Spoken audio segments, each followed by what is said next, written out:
Good morning, everyone. Welcome again to another video for YouTube. This is painting number 25 of 30 for the Create 30 challenge promoted by Alan Picard. This is the number 19 video that will be posted on YouTube, and we're going to be working on a tiny painting that I did a long time ago. I thought I'd repaint it. When I saw it in the box and I looked at it and went, I could change that a little bit and maybe make it look better. So we will try that and see what happens. It might work, it might not, but it's a fun little quick challenge. What I liked about it was the colors and the shapes. What I did not like about it was that the horizon line was dead center. So in this case, what I'm going to do is move that horizon from dead center and drop it down a little bit. Right down in there. Below half, but above a third. And with that, I think it'll improve the painting, but we'll see. I like the way that this channeled back and forth. I'll try and keep that. I like the background shape here. I like that orange that was dominant over here. I really like the irregularity of the tree line. So I'm going to make those trees a little bit taller and give it a little bit more emphasis. And we have this counter line right in here. The grays and the darks going through here. And so we have this emphasis like that. So design wise, I've got a lower horizon, I've got this angle against these rounds, this gray, and this irregularity. And I think that's going to look pretty good. But let's put it all together and see what happens. So I'll start with a normal dark shape and value. More blue than warm, more cool than warm, but definitely dark.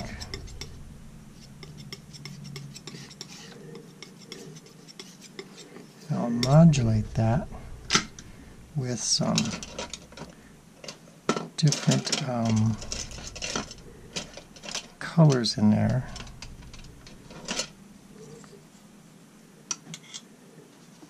So I'm going to use this dark just to get an idea of where things are going to go.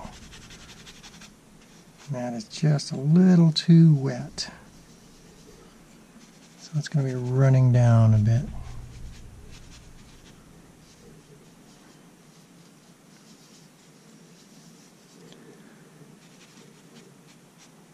So a little cools in there,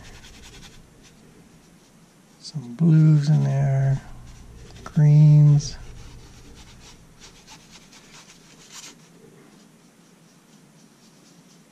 I might lighten that up just a little bit.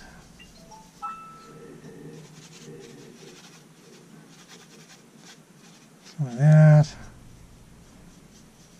some blues. Over here, bluish greens.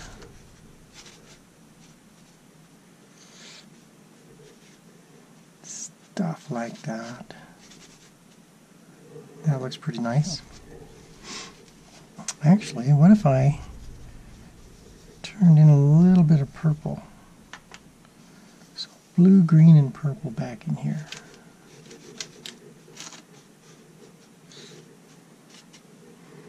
So I like that green over there. What if I made this a little bit bluish, bluer right in here? That kind of turned gray. That's all right. That's all right. In fact, I can take them of that gray and put it right in here. Maybe a little bit over here. That's fun, that's fun.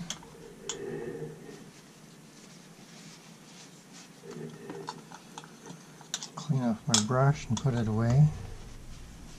So top tip, use your brush, clean it, put it away. That way when you grab it for the next time, it'll be ready to go. So I want those darks again, and this time I'm going towards a warm dark. And I want to establish that this comes in here, and then comes back a little bit, and then makes itself known again right in here.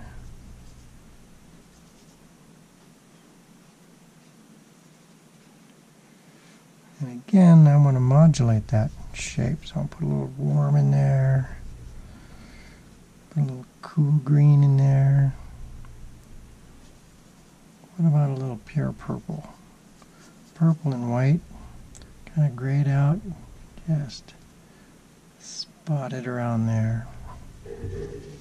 Now there's a sandbank on the other side of that. It happens to be right in there.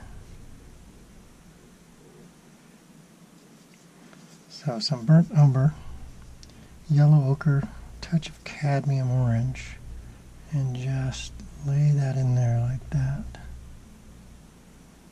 And on top here, we'll add some of that over here. Maybe a little bit lighter, so it's emphasized a little bit more, like that. Fun, fun, fun. The two lightest shapes is the sky and the snow up front. So it might be fun to go ahead and start hitting these orange purer colors, since I'm dealing with medium value shapes at the moment. Before I hit the lights, I'm going to do the mediums, and so let's see what this does.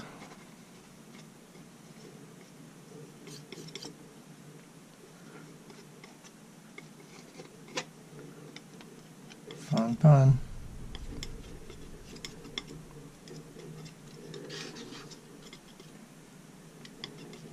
So that is cadmium orange with a touch of cadmium red, and this lighter puddle is cadmium orange with white and yellow ochre.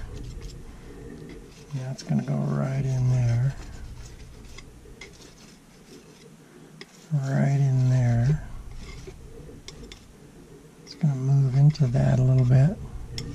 Now I want that shape to be a little bit darker.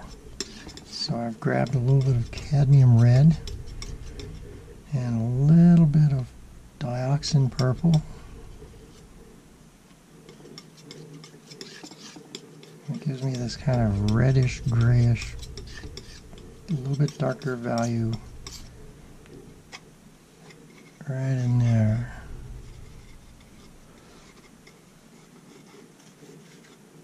Kind of like that. I'll put a little bit of that over here. We'll grab this cadmium yellow, yellow ochre. I'm going to put that right in here. Just like that.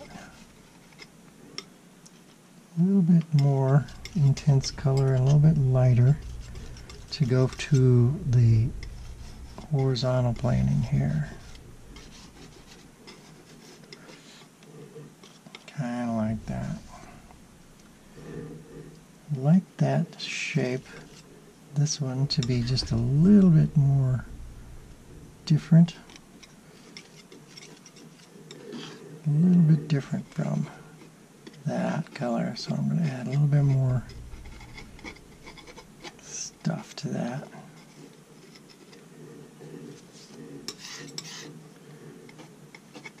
Beef up the shadow underneath it here.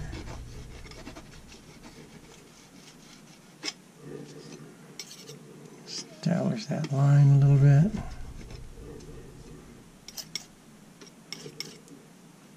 So burnt umber and dioxin purple. A little bit of white. Makes a really nice gray earth purple shape color thing. That'll fit right in there.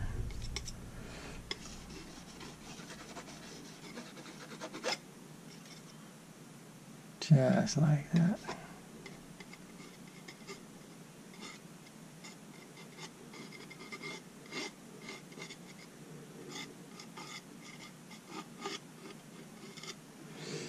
All right. So what I did there was I just took the tip of the knife, put it in the wet paint, and dragged it into the dark shapes. And that creates the illusion, it creates a linear effect. And that's fun. So now I'm going to go to the blue sky. Grab some titanium white and some liquid to thin it out so it's nice and fluid. I'm going to add a little bit of ultramarine blue. And I'm not going to thoroughly mix it. I'm going to let it be contaminated a little bit with that orange. It's kind of broken. And I'm going to just go in there and start covering that shape. So I want to fill that shape up with color. And then I will come back and deal with the edges once I have an idea of how all this is looking. Right? So you fill up this shape. Now that you have an idea what that shape looks like, you can come back in and start dealing with the edge. So over here I want it a little bit lighter, but I want it to be a soft edge. And over here I want it to start to get a little darker.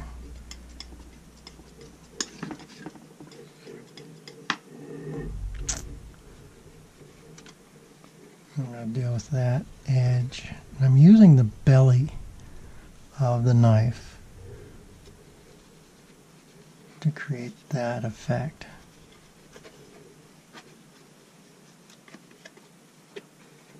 And I'm not worried about the contamination of the green into the blue.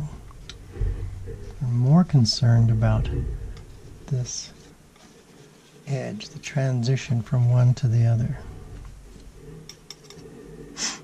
And then we can go back in and start doing some sky holes.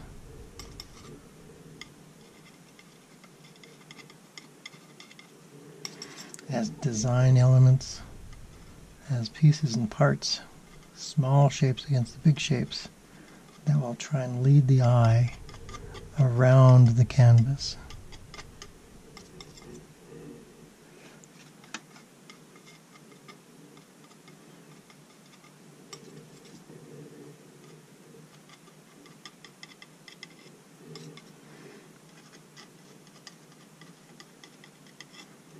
I want to keep it fairly abstract at this point.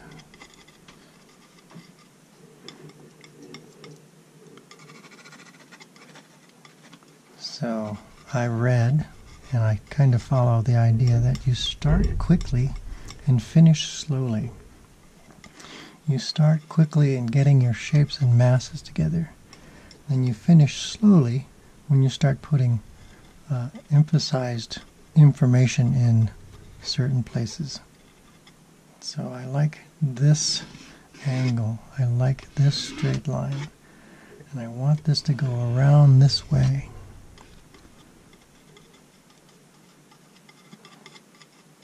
To keep the viewer's eye inside. And I like the irregularity, the light and the dark, the pure and the contaminated. It adds something to the painting. So I want to slow down your eye right in here. That might not have been the best place to put that since it's so close to center. And since that's the case, I'm just going to take it out. We'll just disregard that shape.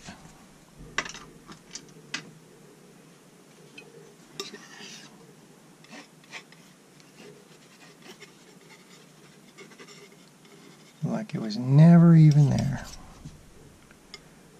I like to build this up a little bit.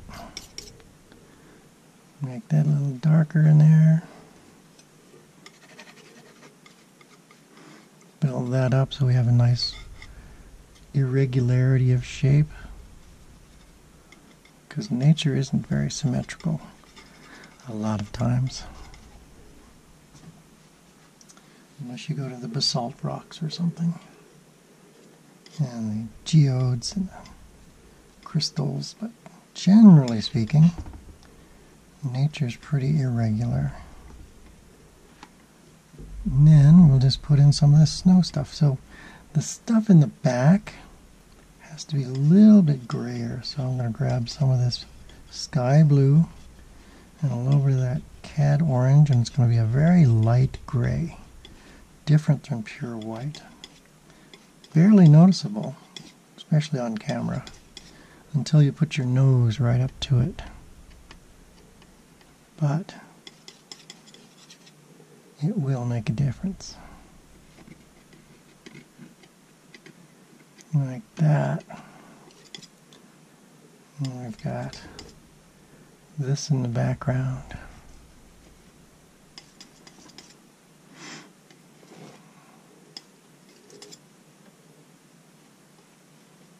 Like that.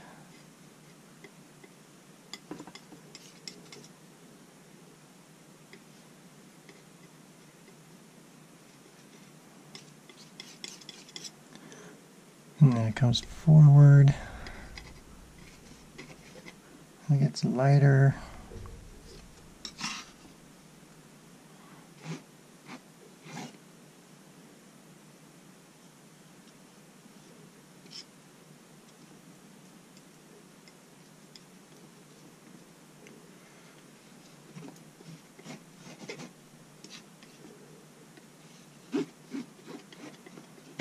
Kind of like that.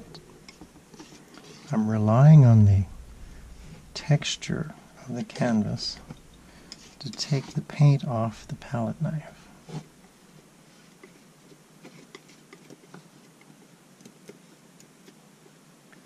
Let's mess that up a little bit.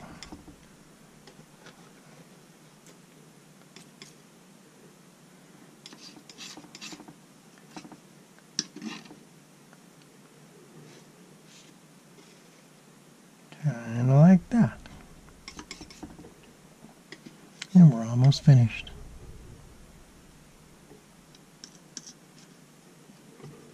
Now you want to slow down. It's about time to take a break. Go outside, get a cup of coffee, come back and look at it with fresh eyes. And when you do that, something is going to jump out and go, oh, I got to fix that.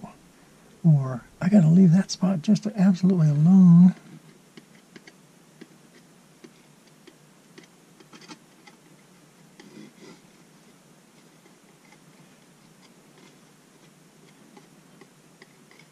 And it all works out.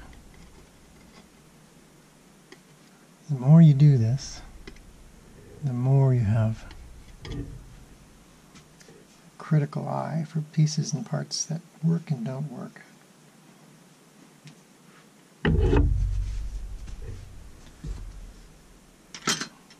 this point on, it is 90% done. We can go back in and put some interesting marks in here. Maybe some calligraphy.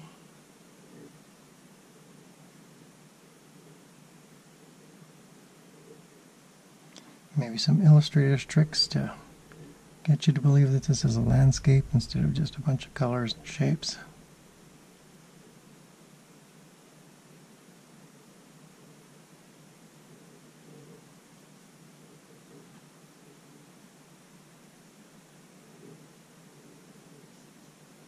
And there you go. Have fun. Paint every day, or draw every day. That will help your eyes and your mind see better. Understand what you see. Learning to see.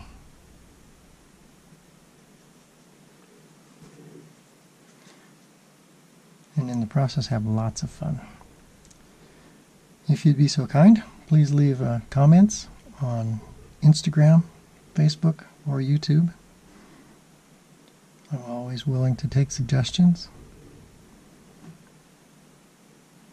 Something that you'd like to see, maybe I could give it a try. There are things I'm good at and things I'm really not good at.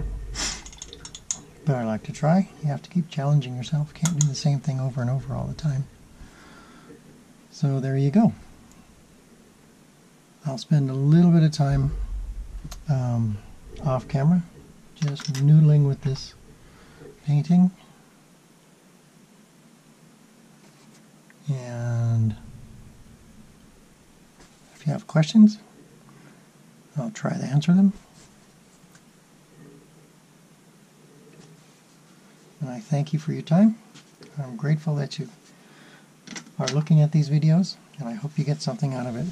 So please take a look at the Curtis Arts Center. They have classes and they're offering free videos they're linking to this YouTube.